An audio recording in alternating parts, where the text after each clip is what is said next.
If you have Obamacare and are 65 or disabled, you must enroll in Medicare by September 30 deadline. Very important because there are major penalties for late enrollment, and we're going to go into that in this video. Lifetime late enrollment penalties. Many older Americans who have Affordable Care Act or Obamacare insurance policies are going to miss the September 30 deadline to enroll in Medicare, and they need more time to make the change, advocates say.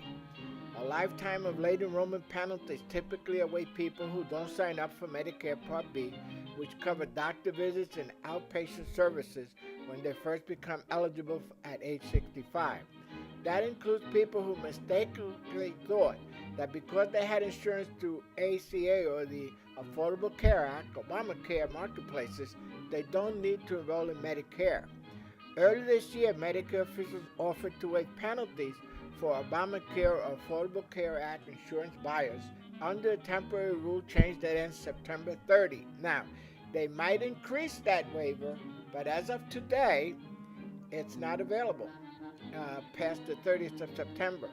And the way they calculate the Part D penalties is for your prescriptions, 1% of the average monthly prescription premium times the number of months you were late, the amount of your penalty, and that's for life.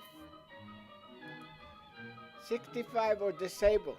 Asking for waiver offer applies not only to people over 65 who have kept their marketplace plans, but also to younger people who qualify for Medicare through a disability after 2 years and choose to use marketplace plans.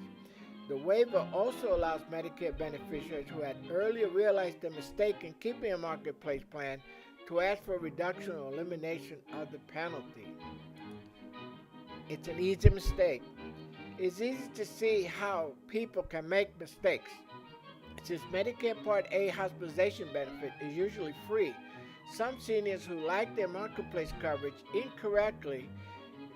thought incorrectly that they had nothing to lose by signing up for Part A and keeping their marketplace plan.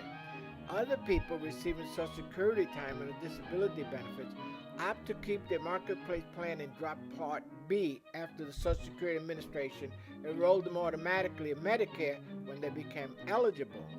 If beneficiaries miss the September 30 deadline, the only way for them to get out of penalties is by proving they declined Part B because a government employee misinformed them. Word to the wise.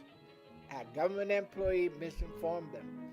There are specific times when you will want to make sure you're aware of your options, including when you first turn age 65, if you become completely disabled after 2 years, during Medicare's annual enrollment period, which is October 15th to December 7th, if you work past 65 and coverage under your employer plan changes or ends. Remember, that's a special enrollment. If you're over 65 but you kept working and didn't apply for Medicare, but your employment plan stops, you could then apply for Medicare under special enrollment. For assistance regarding Medicare and to investigate your options, call me for personal service, 845-380-5809.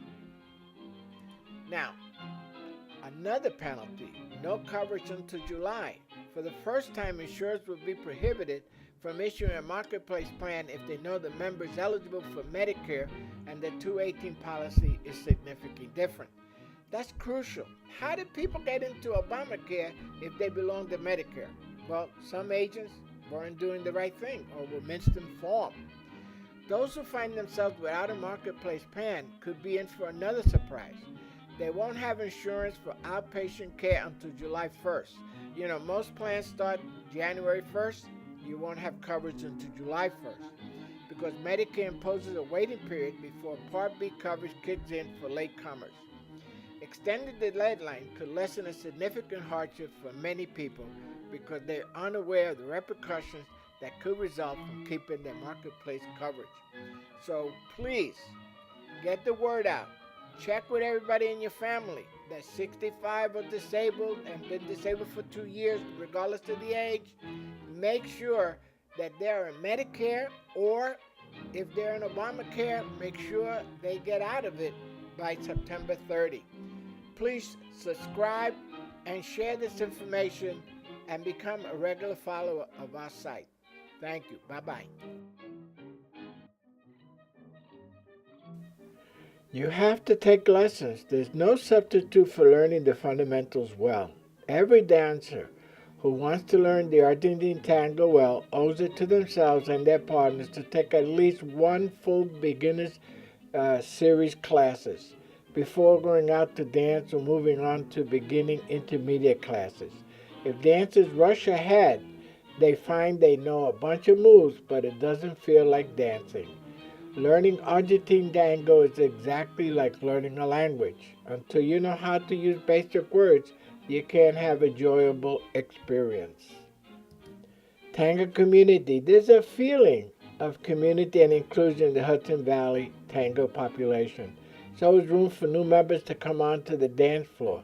Tango dances are taking place all over the Hudson Valley, the world, and the tri-state area. So what are you waiting for? Call Daniel Dance Studio today, 845-475-6006. Their studio is at 464 Main Street, Beacon, New York. Also have a branch in Kingston. Also, go to tangounderthetent.com, a nonprofit tango. You could also take tango classes with Iron Crystal at the Rhinebeck Dance Center, 7345 South Broadway, Route 9, Red Hook, New York. Go to our YouTube channel for tangounderthehudson.com, where we have over 750 tango videos on everything you want to know about tango, classes, dancing, music, orchestras, singers. Everything you ever wanted to know about tango is on our YouTube channel. Thanks for watching. We'll see you on the next video. Bye-bye.